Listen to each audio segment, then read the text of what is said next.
Yeah, and we have another question here from Neil, who would like some advice on transitioning into his next job as a full stack cybersecurity professional. That's one of the most common questions we get here at Infosec is people looking to transition into cybersecurity or transition from company to company or within company into different roles, and everyone seems to have some anxiety around that. So I'm hoping we can spend a few minutes to get each of your thoughts around that transition. Maybe Romy, maybe we can start with you. Has your team dealt much with people transitioning into a sales engineering role, and do you have any advice on job transitions in general? Yeah, the biggest advice I give people, and now that we've developed the framework of what each role, expertise needs to be, and I know there was, a breakout session today on some of the cybersecurity frameworks for jobs that are out there today. That the advice I give people is don't wait for somebody to push you to do it, right? But what I always tell everybody is if there's a position you want to go after, you figure out what that framework is. As a company, as me as a leader, I try and build that framework for them, but it's up to you to be ready. And I think I used the quote earlier with Jessica, it's better to train for an opportunity and not have one than have an opportunity and not be prepared. So it's up to you as an individual to go through the learnings, to go through the books, to go through the training, so that way you have a fundamental understanding of what it is that role does.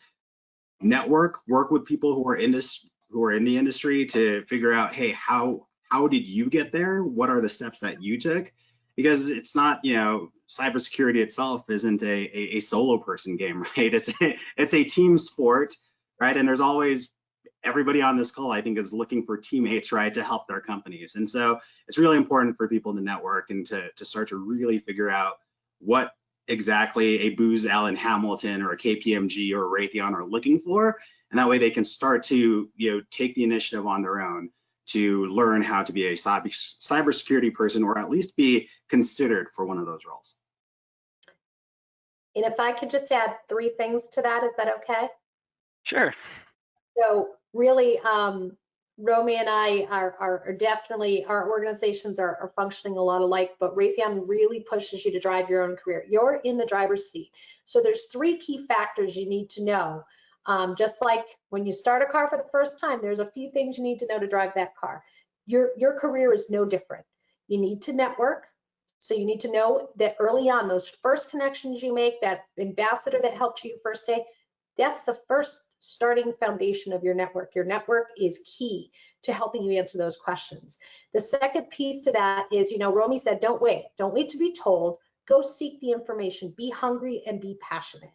And then third is, if you see something you think you might like, you're not sure, and you really want to understand, is this the next right rung for me? Go talk to people that are doing it. What do you like? What do you don't like? And then bring that back to your mentor and go and have that open mentorship conversation to really understand if this is a fit for where you should go. And then the rest should be laid out for you curriculum wise and what things to go study. But you got to answer those first 3 things before you can go drive in your career. And those are the key attributes to really being successful and happy in what you're doing. Yeah, and Jason, have you seen anything or any advice in terms of either, individuals transitioning or even at like the organization level in terms of how that helps? Yeah, I think this is probably one of the most common questions that I get. And not just at work. This is from family and friends that know that I work in this field, right? They come over for a meal and, I'm not the sales guy, but I'm the L&D guy. But yeah, I think, I'll give you a perfect example. We hosted an event called Start a Career in Cyber at Booz Allen, and it was open to everyone. And we had over 300 existing employees that were not aligned to a cyber role, raising their hand saying, I'm really interested. And these are people who are developers. These are people who are doing physical security. And so what we realized was that was a way for us to really start to actually help that pipeline. And so we developed different sites that helped them out. But going back to what Jessica and Romy said, the individual really needs to take the initiative, right? And I always ask people when they say, I want to get into cyber, I say, what role? And most of the time, they don't really have an idea, or it's networking or hacker.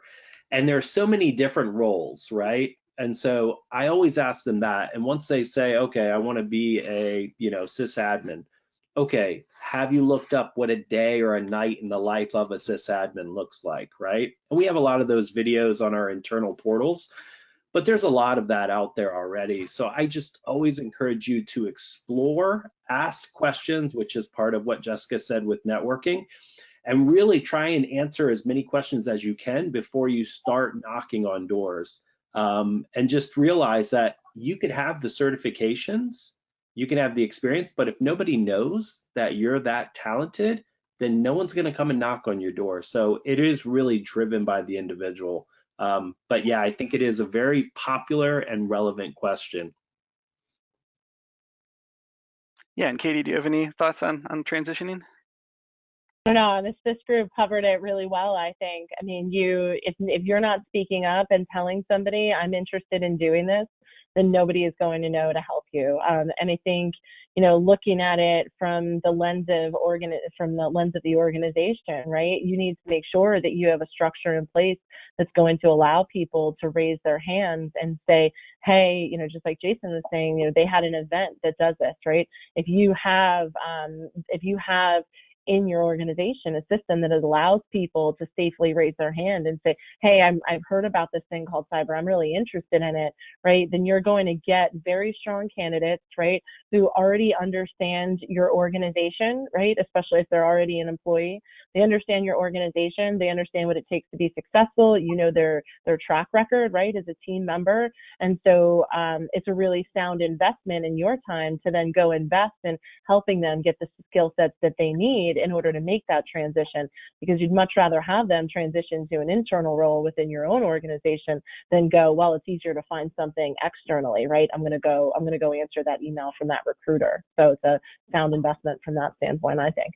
New episodes of Cyberwork are available every Monday at 1 p.m. Central. And don't forget to claim your free month of Infosec skills. Sign up using the code CYBERWORK and you'll get unlimited access to hundreds of courses, hands-on labs, certification practice exams, skills assessments, and more. Use code CYBERWORK for Infosec skills.